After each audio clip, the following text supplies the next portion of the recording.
Salams and welcome. Thank you for joining me in another episode of the Quran in English Basics for Beginners. A'udhu billahi minash shaitani rajim. Bismillahir Rahmanir Rahim.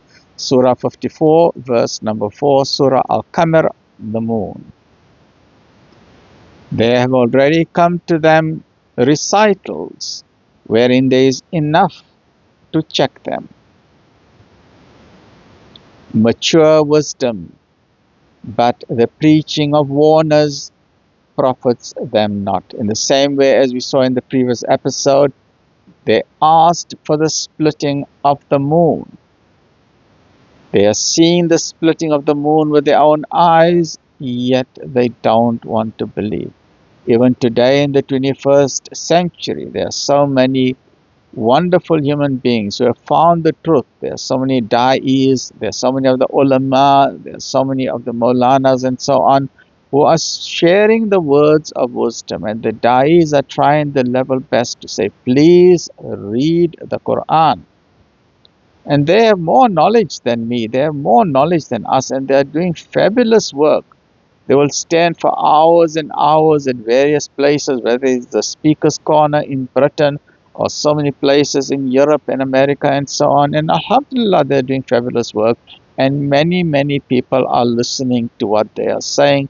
But sadly, there are many that refuse to believe the truth. They simply refuse to believe in God. They refuse to believe in a day of judgment. They refuse to believe of the guarantee that they will be brought back to life again. They refuse to want to be held accountable to anyone. What they are forgetting is that they have been created by God. It's a guarantee. Human beings have not fallen down from chimps and monkeys and baboons and orangutans and gibbons. Humans have been created by a wise, loving, intelligent, supreme creator.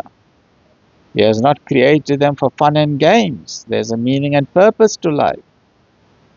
And if you are part of those people and those nations who have committed crime, murder, rape, torture, oppression, and tyranny, they will need to be held account by someone who's more powerful than them. Because some of the first world nations feel that they are untouchable and they can do what they want to and get away with it. But they're forgetting one thing. There's someone trillions of times more powerful than them. There's no quantity to the power that Allah has got. There's no limit to that. Mature wisdom. But the preaching of warners profits them not. Therefore, O Prophet, turn away from them. The day that the caller will call them to a terrible affair. They will come forth, their eyes humbled from their graves, torpid like locusts scattered abroad. In the same way, have you seen a documentary on the locust swarms? There's billions of these locusts. Some are flying, and millions of them, billions of them are crawling and walking on the ground. They are all walking in one direction. Their heads are down. The head of the locust is very strange. It's always bowed down. They're walking down and moving. In the same way, on the day of judgment, people will come out of their graves and will be marched, billions and billions of them, all going towards Arafat, the place of gathering. As if there's billions and billions of locusts, there won't be any sound that day except the tramping of their feet. Hastening with eyes transfixed towards the caller. Hard is this day, the unbelievers will say. For the unbelievers, the day of judgment will be very hard.